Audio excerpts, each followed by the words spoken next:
Hello everybody, this is Debbie, from Teacher Success Coach.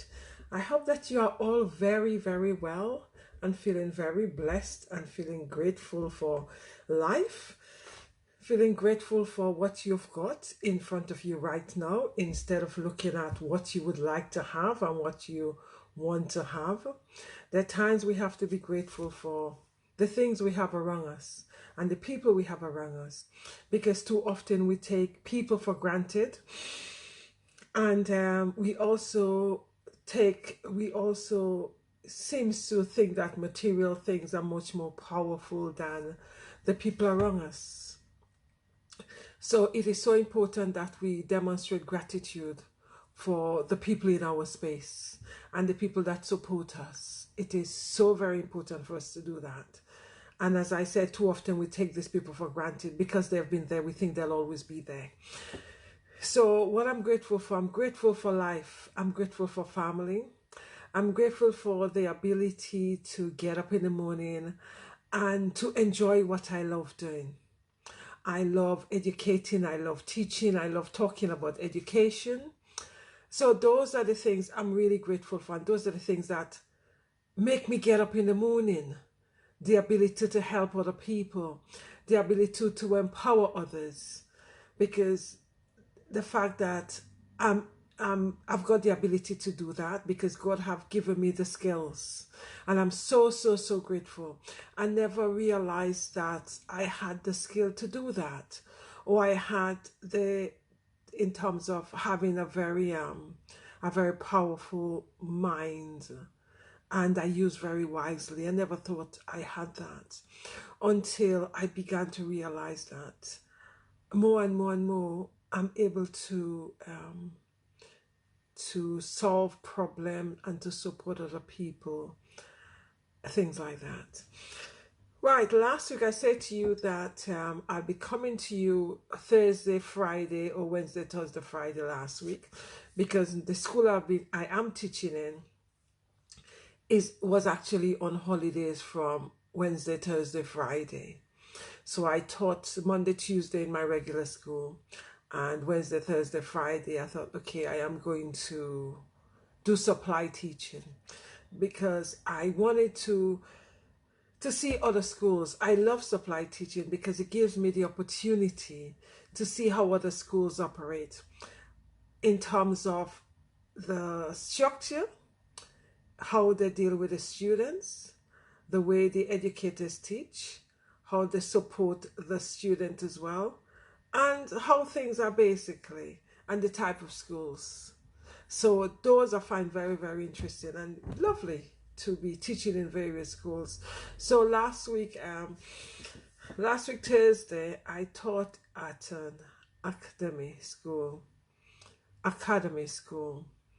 It was a very, very, very good school in North Holt. The children were well behaved. The first class I had was year 11.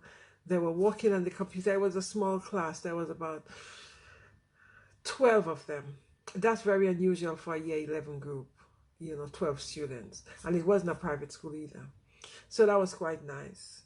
And then I had maths. I taught maths. I was able to support the student with maths because that was a year 7 group. And they were so well behaved. Oh my goodness. And then I taught a year 9, I think. That was also maths. So those, in terms of teaching that level maths, it was okay because the students needed support and I was able to support them. Because doing GCSE maths isn't that challenging for me because I'm able to do that. So that was quite nice. It was a brilliant school, as I said. The student, it was really nice. One of the things that they did was, which I don't see in many schools, they stand up behind the chair until you tell them to sit down and stuff. I personally think this is quite programmed because I just don't, as much as I think it's very good practice, I also see it as the children being very programmed. But that was quite nice. I also, my last lesson was also math. So I did I think the first one was science and the three was math. So it was a fantastic day. I didn't teach on Wednesday. I took Wednesday off, but Thursday I did that academy. So it was nice. And as I said, the students were well behaved. We got a lot done, because they work on the worksheets, and I supported them as much as they wanted help. So that was quite nice. And on Thursday, I taught at a free school. When I say free school, these schools are called free schools because they've been set up by parents, educators, and private companies. It was a nice school. It was a religious school, very nice school. There again, the students actually stood up behind the chair before I'm able to tell them to dismiss them, etc. That school was also quite good. I supported the students on science. One session was physics. I have not done physics at all, so I wasn't able to support them on physics. But the two sessions was chemistry. And the other thing about that school was they finished at 1:30. Some religion school on a Friday, in order to observe the religion, they finish earlier in the winter. Winter they finish at 1:30. And summer they finish at 2:30 because they have to go and, as I said, observe this Sabbath. So that was quite nice. There were five lessons, so I was there for 5 lessons with a student and finished at 1:30. That was quite nice because I was able to go and do my shopping, etc., etc. But that was a really nice school as well. The students were younger, a little bit noisier. One student I felt was extremely rude because trying to support her, and I say something to her, I touch her book, and she was very angry about it.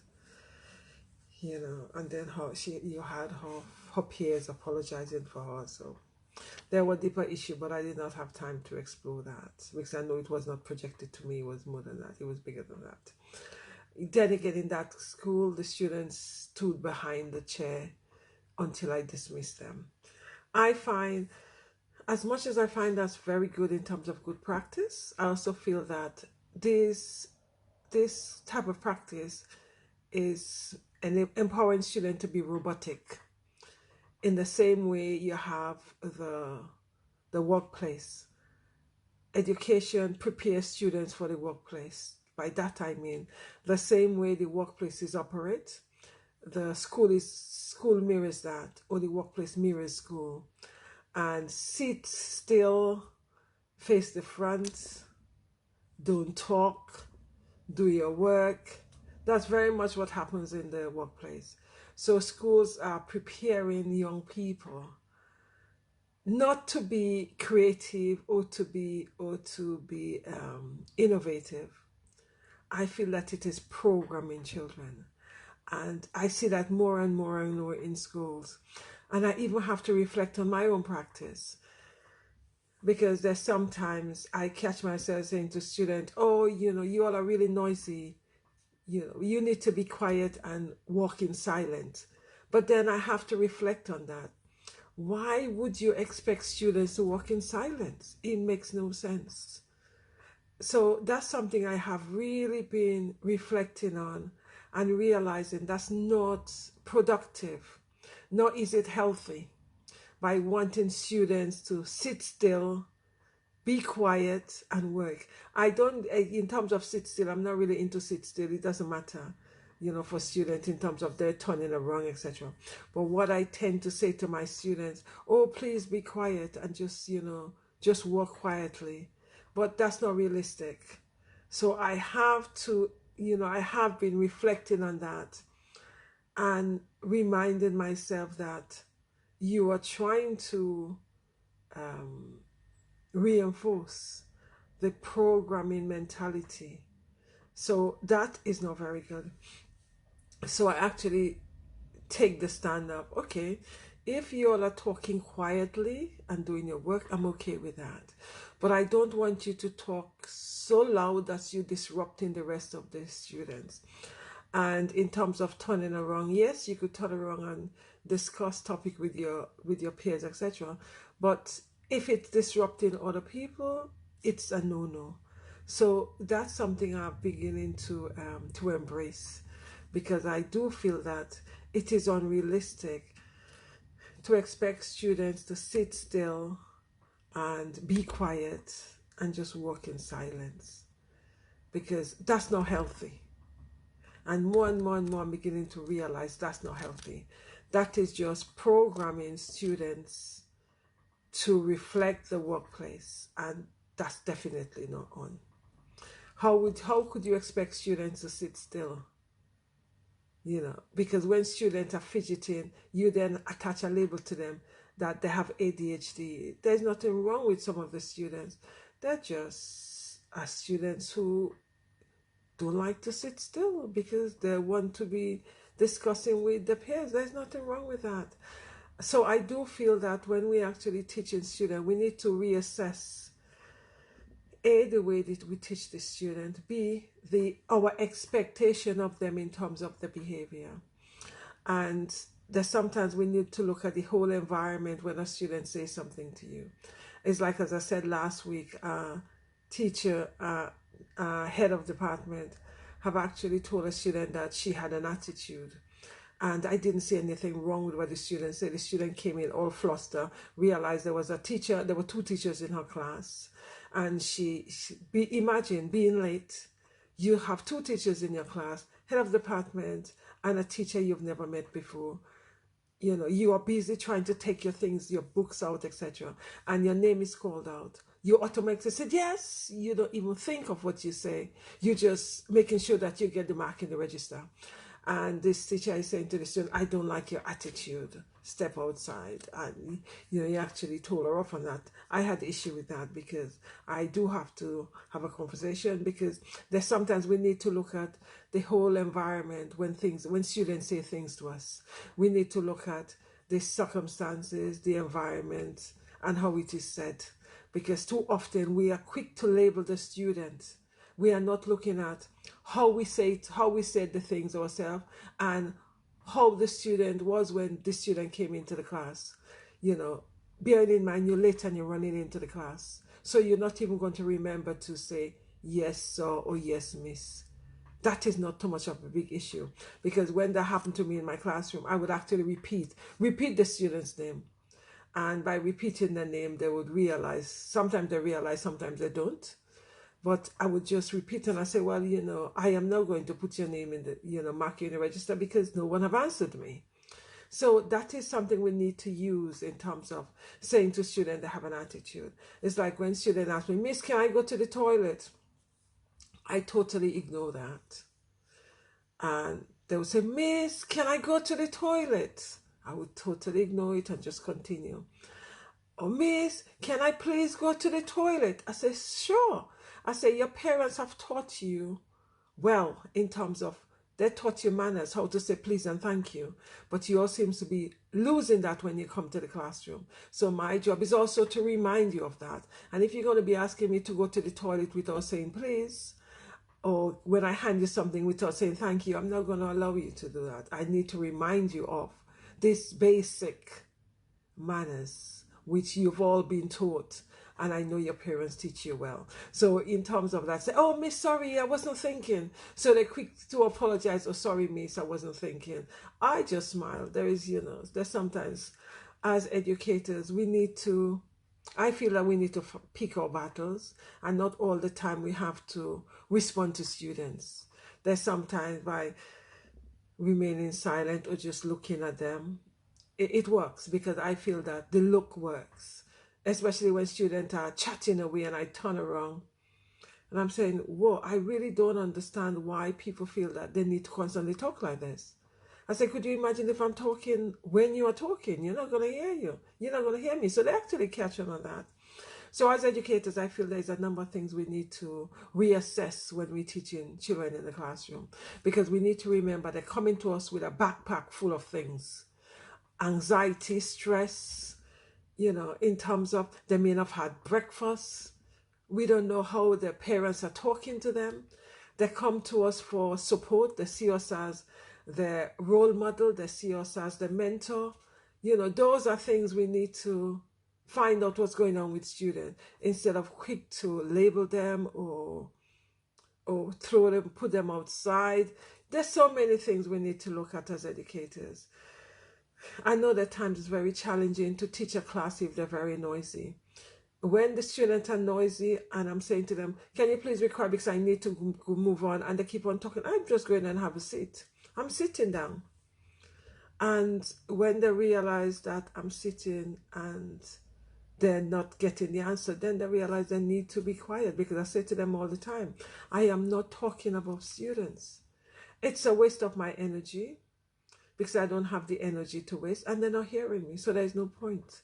So when they realize that they're talking idle chatter with each other and I'm trying to teach, I'm not shouting at students, I'm just going and have a seat. So when they realize that they're talking, and they have the task to do, and they look up and they see that I'm sitting, they realize that I am not teaching them. So they'll have to be quiet. As I said to my student, I don't believe in shouting at them. Shouting makes you feel too tired, so there's no point in that. So as educators, there's sometimes we need to reassess what our students are going through. I understand that we also going through a lot as educators, but there's a lot of issues in terms of students' mental health, and the behavior pattern could directly relate to that. The school I was in on Friday, one of the year 7, when I got in, it was in year 7, and the principal was in the class, the deputy principal was in the class, and the student said to me when the principal left, Miss, the sir told me that I need to come and see him. He wants to give me a detention. I said, what have you done? He said he was trying to explain something to the head teacher and the teacher wasn't listening. And then he said that his tie wasn't straight, and the head teacher said to him, oh, fix your tie, and he shouted at him, and then said to him that the fact that his tie wasn't straight, he needs to come and see him because he doesn't seem to know how to fix his tie. Him personally, I understand that you need to have neat dressing, straight tie, etc. I understand all of that, but we also need to remember we're not dealing with robots. We are dealing with human beings. So even though the tie is not straight, there is no need to have a detention. So I was just saying to the child, I said, okay, when you go to, I said to him, is this all? And then he said, yes, miss. I'm thinking, So then another student said, yes, miss, he's telling the truth. So then I said to him, okay, say, miss, what should I do when I go to the head teacher? So I said to him, this is what you said to him. Sorry, sir, I wasn't aware that my tie wasn't straight. I say, first of all, you apologize. Do not argue. I say, one of the things that get teachers back up is when you're actually arguing with them. One of the things is just say, oh, sorry, apologize. I say, because when you reflect on it, you now realize your tie wasn't straight, okay? So just apologize that your tie wasn't straight and, you did not mean to answer him, etc. And just see what happens. So he said to me, Miss, where could I find you to tell you what happened, whether or not I'm going to have a detention? And so, he actually did come and find me in the classroom. So it ended well. He did what I said, and the deputy head or head, whatever it was, did not give him a detention. So as I said to the whole class after, there's sometimes when you've done something wrong, there's no right and wrong sometimes. There's no winners in dispute sometimes. There's sometimes you just have to say, okay, I'm sorry, I didn't realize that. And educators have to do the same thing too. As I say to students all the time, when I mess up, I put my hand up and I say, oh my goodness, I'm really sorry. It's like in one of the school last week, I read the instruction that give out one of the books, and we didn't read it properly, so I gave her the wrong book. And one student comes and say, Miss, that was the wrong book. Oh my goodness, I'm really sorry. I read the instruction wrong. There's nothing wrong in saying you're sorry. It means that students see that you're human beings and you mess up as well. There's nothing wrong with that. And I'm one of those teachers. There's some days I'm messing up all day. because it's either, the photocopy isn't working, so therefore you haven't got the work you said, you set one set of work and you realize it was the wrong thing you've given them. It doesn't matter. I'm a human being. It doesn't matter. In the same way, when students mess up, you need to realize that they're human beings as well. They mess up. If that is continued, then it's a different story altogether. So one of the things, as I just said, that education mirrors the workplace, and education also, in terms of the hidden curriculum, a lot of the things students are learning from the education system is not always taught. It's things they observe in terms of hierarchy. In schools there is hierarchy, in the workplace there is hierarchy, so students are actually seeing those patterns. They're also seeing in terms of things are programmed. You're told, in the workplace, it's now that you are able to go and have a drink as and when. Before, I remember when I first started working, you couldn't have a drink as and when. You had to wait until it's your break time. That sometimes you're so thirsty, but you have to wait until break time. And that's nonsense. We're dealing with human beings. We don't always feel thirsty at the same time. It doesn't make sense. And as I said last week, one of the beautiful things, yes, COVID had negative and positive. One of the beautiful things is schools realized that they could stagnate lunch. All the students don't have to have lunch at the same time. You have one group of students having lunch, early lunch, and you have one set of students having late lunch. So they realize there's flexibility. Life is about flexibility. In the workplace, there ought to be flexibility, because we are not producing robots, as I keep saying. We are producing individuals to work in the offices, etc. And we are producing, it should be innovative individuals. It should be students who are creative. And we seem not to be able to do that. We feel that everybody should be doing things at a set way. It's not realistic. We all individual, we all unique. And when a student is actually learning differently, the child then wears a label. There's nothing wrong with that child. That child is just learning differently from you and I. There's nothing wrong. It just demonstrates to us as educators, we need to differentiate our teaching. One size doesn't fit all, and that's how the education system wants to teach individual and teach students. One size doesn't fit all. They're all unique individuals, and we need to treat them as unique individuals. And I would really love to feel that I am doing that as much as possible, because it's important that we cater to the uniqueness of children, because they all do things differently. They're all at different speed. They all can be the same.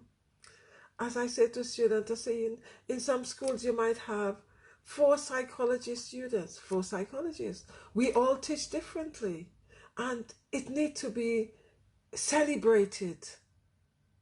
We cannot all teach the same. And in the same way, all students wouldn't like my teaching. My teaching work for some students. It doesn't work for some. It works for some. It doesn't work for others. And that's something, I'm okay with that. It's like last week, I think it was Monday, in my regular school, I gave the students I divided them in groups, and I wanted them to prepare the lesson and then feed back to the whole group. One student said to me, "Miss, this doesn't work for me." I said, "That's okay." That's okay. I said, "Find what works for you within the group I've just given." I said, "I've just told you guys to read and feedback and write on the sheet of paper. If for you want to draw." The student said to me, "Miss, I'd rather present by doing some drawings." I said, "That's fine." I said, "You do some drawings, someone else did the writing. That's okay. That's no problem." We have to meet students where they're at as educators, instead of wanting them to fit into the mold that we've got for them. Every morning I'm doing a show from 7 to 7:30, and I'm talking everything education. This morning I spoke about oh my goodness, my brain's gone. Yes, this morning I spoke about self-identity, how self-identity can limit individuals' belief within the ability to perform. So that is very much what we see in schools all the time. As students' self-identity, how that is able to limit that student's belief of themselves and their ability to perform. So as educators, those are things we need to start looking at.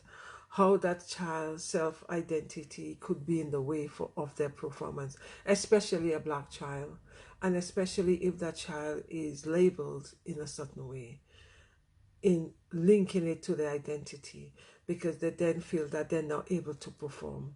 So they have that limited belief, which then becomes the reality. And it's very challenging to shift that, because it also means that they have a very fixed mindset instead of having a growth mindset or having flexibility. So those are things as educators we need to look at, because more and more and more students are limiting their ability, and that also can be caused by educators. Sadly, some educators already have a perception of a child, and as a result of their perception of that child, it limits the child's performance. So those are things we need to be mindful of as educators. We, as educators, we need to support students as much as possible, because I feel my role as an educator is to empower my student and make sure that I get the maximum out of them. And when I go into any class, whether or not it is my regular school or a school I'm doing supplying, one of the things I say to the student all the time is, I expect grit from you. I expect greatness from you, because you can achieve. There's nothing wrong with your ability to achieve. You might have to work a little bit harder than another child, but that's okay. You are capable of achieving. And that's something we need to remind our students constantly, that they are capable of achieving. There's nothing wrong with them. Because remember, educators, we are there to empower our students. Yes, who are there to empower us, I hear you say. That sometimes we need to pull support to support each other in order to empower each other. Anyway, educators, take care. Oh, sorry, I shouldn't even say educators, because I'm not only speaking to educators. Parents and carers, you also need to empower students. You empower the young people in your care. It is so very, very important. Instead of always telling them all the negative about them, find a positive and celebrate it. It doesn't matter how small it is. Just make it a big thing when you're celebrating it, because it empowers them. It makes them feel that they're good enough and they're okay and they can do great things. That's what we need to be telling them. We need to have them value themselves. The more they value themselves, the more they're going to be able to achieve greatness, and the more they're going to be seeing their self-worth and respecting themselves. That's what we need to have from our young people. We need to get them to respect themselves and to respect others. They could only do that by we actually supporting them and respecting them. Anyway, take care, people. Oh, this week I'm on half term. I've been very, very busy, because I'm busy writing a course for on self-confidence and self-esteem, which I'm hoping to launch either next week or the following week. Yes, that's what I've been busy doing this week, because I'm off, so I've got so many things I'm doing, and I still have to write my exam for my students. When we go back 2 weeks later, they'll be having mock exams, so that I can be able to identify where they are and what support I need to give them to enable them to do well in the exams. Anyway, people, thank you for listening. Take care. And I will possibly see you tomorrow to tell you what's been happening and what I'm grateful for. Oh my goodness, I'm falling over myself, and where I'm at. But you could join me tomorrow in my morning show from 7 to 7:30. And tomorrow I'll be looking at labeling. How we as educators, yes, we as educators label young people. Not even educators, parents label their children as well. Carers label their children as well. Carers label children as well. And the sad thing about it is when we actually put labels on those children, they actually wear those labels. Some of them wear it as a badge of honor, which is very, very sad. When I also talk about labeling, I look at it in terms of it could be labeling a child ADHD. Have we thought of it could be that child is learning very differently? Why are we labeling that child? Those are things we need to start looking at. So that's my show for tomorrow morning. I'll drop the link, and every day I put the show on my platform so that you could see what I'm talking about, and send me a message if there is something you want me to discuss on my online radio show. So that's what I'm doing. I've got 2 shows this week. One is with female educators, and the other one is with homeschooling. So you could join me at the end of the week. Anyway, take care, stay blessed, and I will see you all tomorrow. Have a great evening, and remember, there's so many things we have to be grateful for. The fact that we are alive, breathing.